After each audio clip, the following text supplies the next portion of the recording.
पहला प्यार ये नावल 50 बरस पहले का है, 1975 का, अब्बा जी का लिखा हुआ है। इसकी कहानी ये है कि ये बोसीदा और आग शायद ऐसे ही गल सड़ जाते, लेकिन वो रब कहता है ना कि हर चीज़ का एक वक़्त मुकर्रर है। जब तक इसका वक़्त नहीं आया था, ये ऐसे ही बोसीदा हालत में कभी किसी ट्रंक की ज़ीनत बना रहा और कभी किसी पुरानी अलमारी में पड़ा रहा। बिल आखिर ये मौज़म के हत्थे चढ़ गया और वो एक दिन तजस्सुस से पूछने लगा, दादाबू इस पे आपका नाम लिखा हुआ है, ये नावल आपने लिखा है? अब्बा जी ने कहा हाँ जी।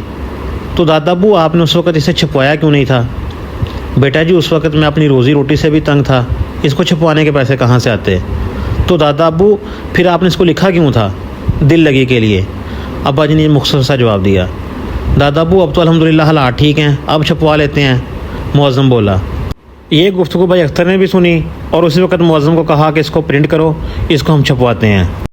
मुअज़्ज़म ने दिन रात मेहनत करके इसको प्रिंट कर दिया और ये फ़ाइल भेज दी भाई को। थैंक यू मुन्ने बेटा। भाई ने प्रिंटिंग प्रेस वालों से बात की, उन्होंने ये नावल शाया करने की हामी भर ली। आज मैं और अब्बा जी लाहौर जा रहे हैं भाई के पास। भाई शायद 2010 में लाहौर शिफ्ट हुए थे।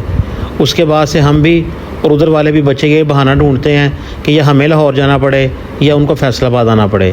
खैर मैं और अब्बू आज जब निकले हैं तो उस वक्त शाम होने वाली थी। हम जब पहुँचे हैं घर तो भाई अभी आए नहीं थे। थोड़ी देर में भाई भी आ गए।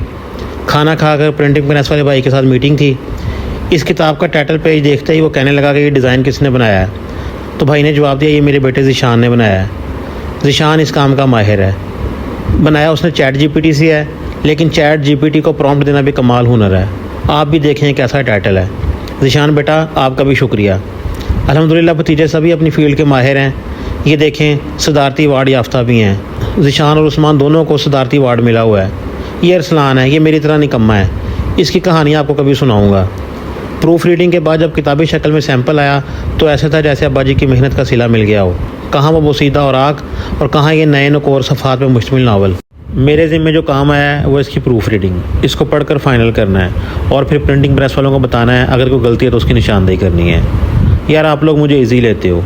मैं भी किसी दौर में किताबों का शौकीन हुआ करता था। निसाबी किताबों के अलावा मेरे पास अफसानों और नावल्स का ज़ख़ीरा होता था। अब सिर्फ ये चंद किताबें रह गई हैं। अच्छा अब्बा जी का एक सवाल ये था कि इस नावल को छुपवा कर आप लोग करोगे क्या? तो भाई ने कहा कि अब्बा जी जो शौकीन होंगे उनको फ्री में बांट देंगे। अब ये कैसे पता चलेगा कि शौकीन कौन है? देखें अगर आप नावल पढ़ने के शौकीन हैं तो आप अपने पसंदीदा नावल और उसके मुसन्नफ़ का नाम लिखें। आपका नाम लिस्ट में शामिल कर लिया जाएगा और फिर जब नावल प्रिंट होकर आ जाएगा तो आपको भी एक कॉपी भेज दी जाएगी।